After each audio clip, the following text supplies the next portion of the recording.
of course, one of the good things and the bad things of coming after other speakers, clever speakers, is that you have a lot of content to you want to relate to. So I have some notes from the other speakers, something that I would like to comment. So my contribution is going to be more on the adults side. I work with arts in education, but more adults learning and higher education, children in school too, but most adults. I will use the word arts and arts forms in a plural, because I will relate to several types of genre and art forms. But my specific art form is the performing arts. I come from drama, theater, and the actors' theater. So that's the reference I have. And I will propose several perspectives, several theoretical perspectives on the good arguments why we should use the arts, and I hope to come with some artistic provocations. First of all, I want to present you, I've been presented with my official title, which is associate professor at the University of Aalborg, which is very nice, right? But my unofficial title is the professional art solicitor, because normally I'm hired in giving speeches like today and telling about why we shouldn't drop the arts in the garbage and still use it in society, because the arts are very good. Advocacy. So I proposed to my department leader that my title should be changed in a professional art solicitor, because I defend the arts. And by the way, think if we were instead of an art conference, if we were a mathematician conference today, try to use your imagination, as Ellen said. Would we ask ourselves, what is the role of mathematics in society? Would we? No, right? So, do we really need one like me?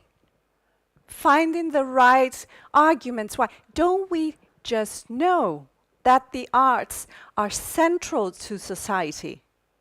Why are we asking the question? Well, perhaps it's still needed to ask the question, because practitioners, as many here, when we are in the field, and especially engage with young people, you see it.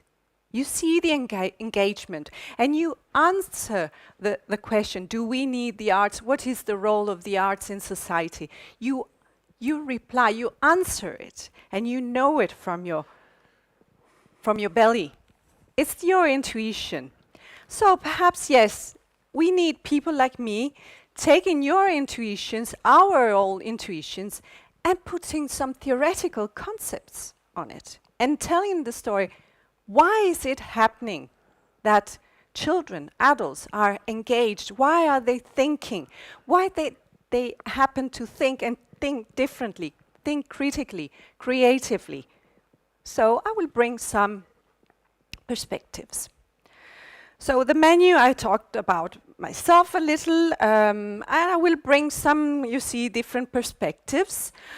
You had a little dessert in your lunch, but I will bring some whipped cream dessert in the speech, and I will have focus on learning, of course, the learning perspective.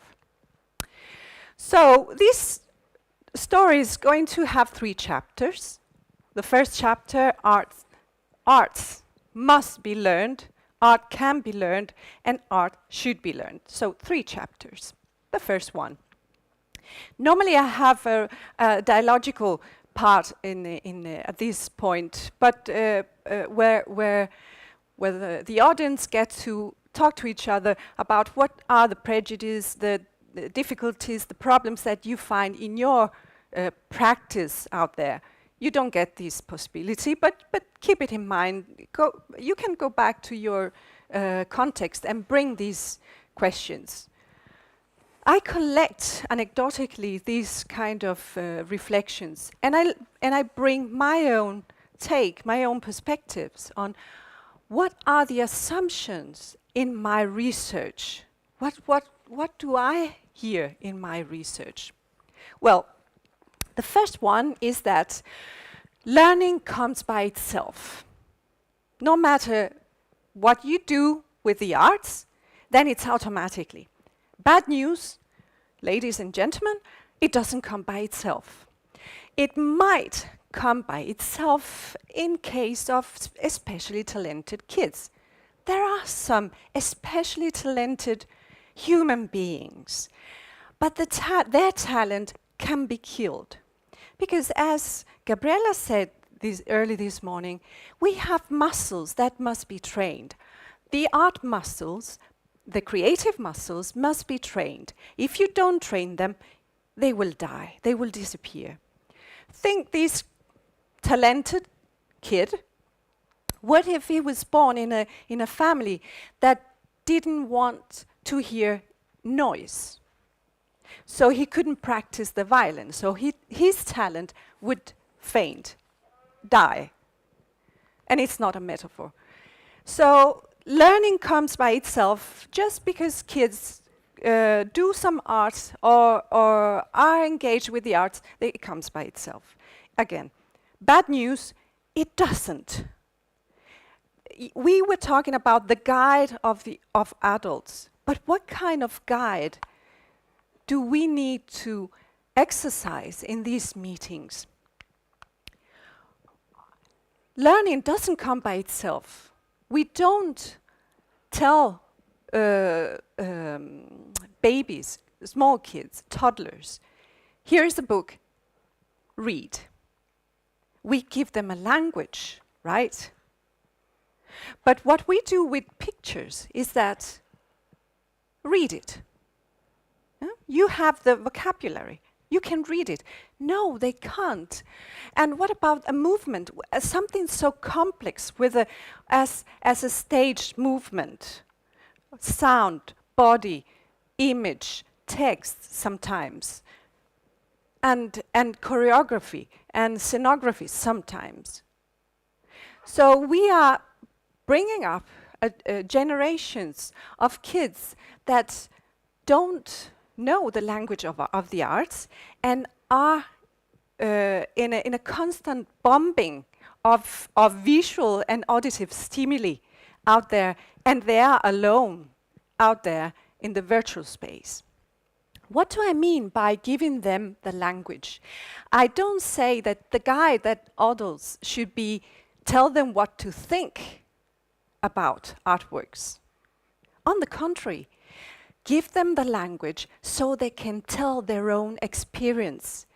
Kids, individuals, we are all experts of our own experience with the arts. We only know how it feels, what makes us think, the questions that are raised. And we can share it, of course, in a culture, with peers, in a family, in a community. But we need the language. Too often education interpret this role as telling the kids what they have to think about certain art forms or artworks. Listen to them. What Eric was saying, the dialogue, I would say the co-creative dialogue that we can have with young people against the background of artworks, it's amazing because the arts makes us think differently. It's not about communication, it's not only about saying things differently, but also saying different things. So here is the cake that I promised you, the dessert. Some of the teachers that I interviewed in one of my school projects, arts in school projects, they told me, you know, the arts are like whipped cream. And you know, I'm Italian. Food metaphors, they really hit me somewhere in my DNA that I can't explain. So this really generated some reflections. And I thought, well, if the arts are whipped cream, they're beautiful, they're tasty, but they're not very good for our diet if we eat it every day, right?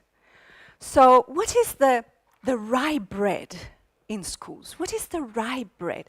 Well, of course, it's math and language, Danish, Swedish, not foreign languages, English, only English. Not French, Italian, no, it's...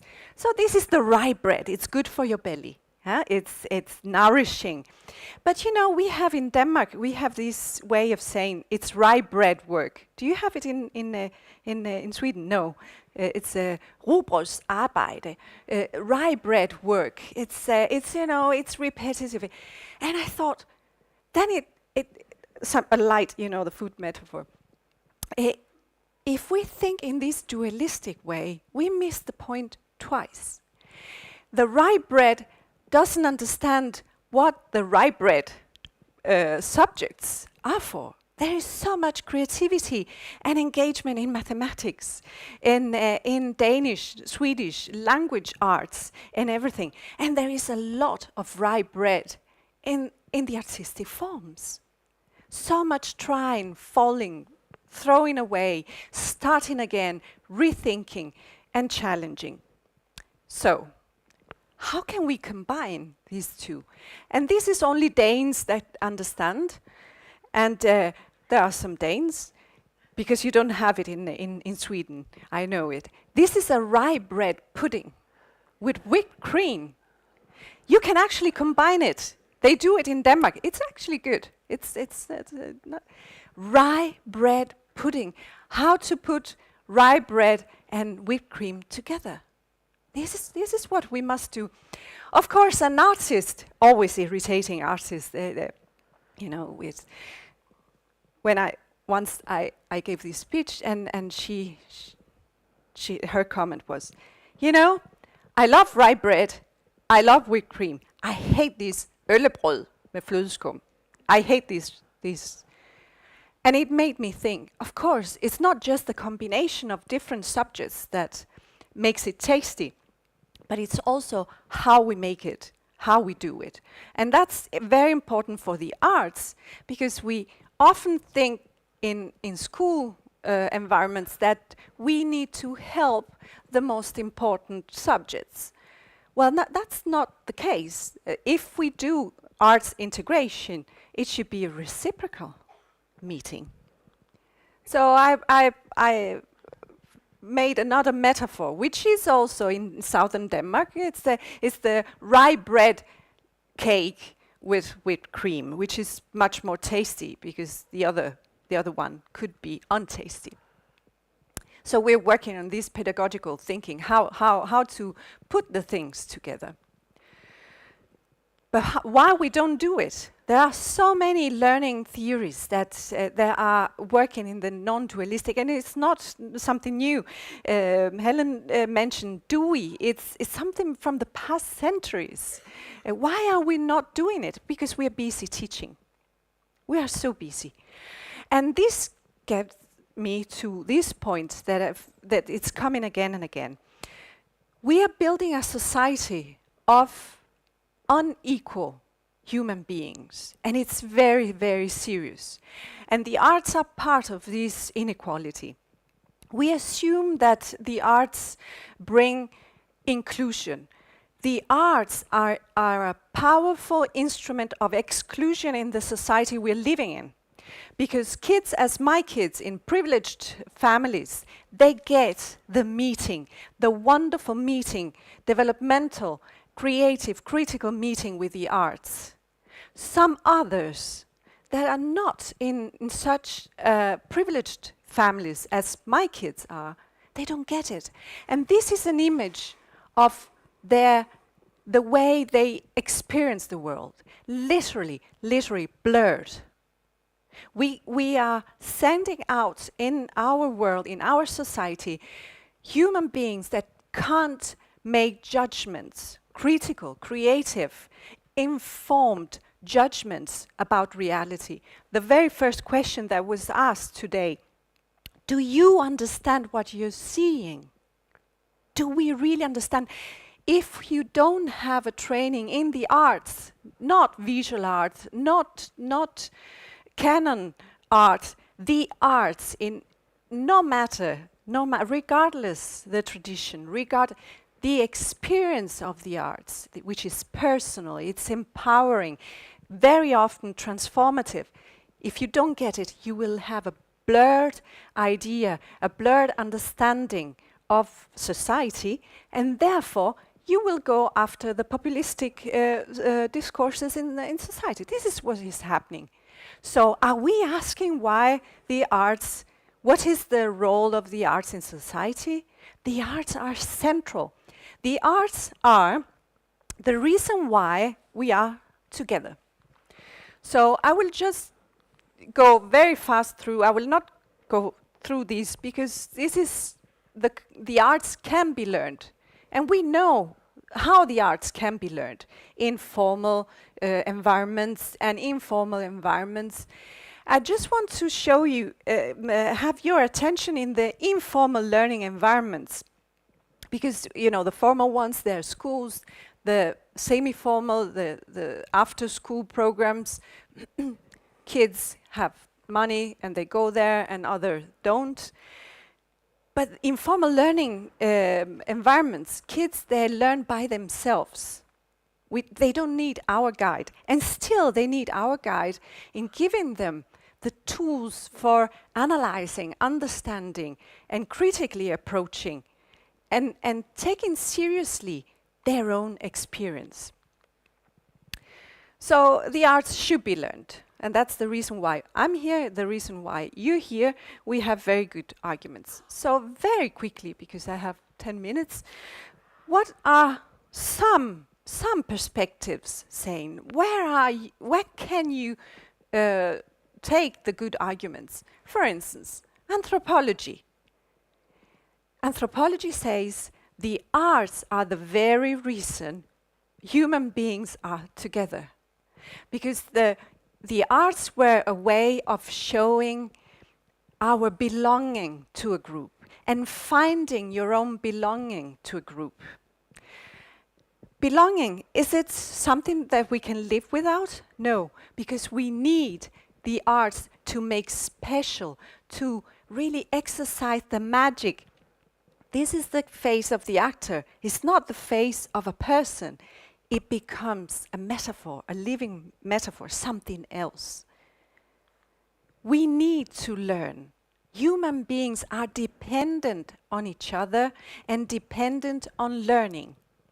This is the Ellen Dissanayake, an anthropologist and biologist, and she's saying, she was putting biology together with culture. She was saying the arts are what we need biologically for our biological survival, and as well what we are taught to think we need. So our society teaches us that all we need is money and power, and we don't need the arts. And we are socializing our kids in our schools thinking that the arts are something that we do if the cake needs the whipped cream, right? We need each other and we need to learn. This is what brought us to survive. You know this image, right? This is very popular. You know, the two parts of the brain, the logical brain and the creative brain, right?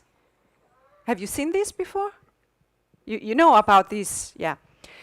This is all very nice, except that the brain doesn't work like that. Yeah, doesn't work like that. There is only a little specific specialization of the two brain parts. But what is important is that learning happens in networks. So it's not an area that lighten up. And look at the bridges. It's a real thing. It's a real thing in our brain. It's called corpus callosum, and it's something that binds the two brain parts. So what we are doing, we are exercising only learning processes that value the logical and verbal. And we are not training the muscles in our brain. Learning happens, again, in networks. So we can't think beyond imagination, beyond the body. The brain, this is something new, it's in the body. It's not something floating there. The brain is part of the body. So our cognition is embodied. So let me jump this, or perhaps I will just draw your attention in the fact that we learn against the background of emotions. This is what the new neurosciences are saying. It's not biology against culture, as Ellen was saying. The two are coming together, and even neuroscience can see it in the brain and brain processes. Let me show you some things that can happen with kids and the arts that for me are not so much whipped cream. Focused attention. The arts make something in our attention and the body. They manipulate our attention in ways, and they turn it upside down. And we ask in this confusion, why? And we are aroused. It's not a little thing, because in focused attention, we can't learn if we sleep, if we are passive, if nothing happens. But focused attention open up all our senses and our cognition to new and creative learning. Catharsis, positive emotions. Is it a secondary effect that the enjoyment that we have in the arts? Not because the arts must please us.